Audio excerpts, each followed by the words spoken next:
अस्सलाम वालेकुम दोस्तों।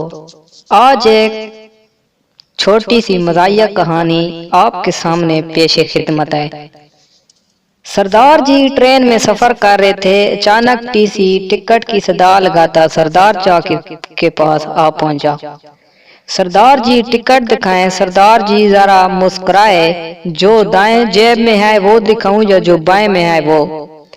टीसी की हैरानी की हद न रही। वो अपनी हैरानी पर काबू पाते हुए बोला, दाएं वाला दिखा दें।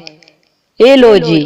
टीसी ये देख के मजीद हैरान हुआ कि टिकट असली था और उसमें कोई जेलसाजी ना थी।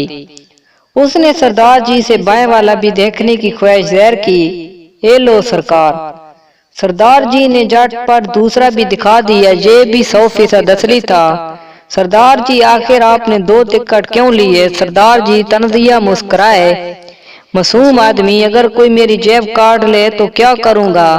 मगर फर्ज करें अगर दूसरी जेब भी काट गई तो फिर? सरदार जी फातहाना मुस्कुराए। ओ भाई, हमें कामक समझा है?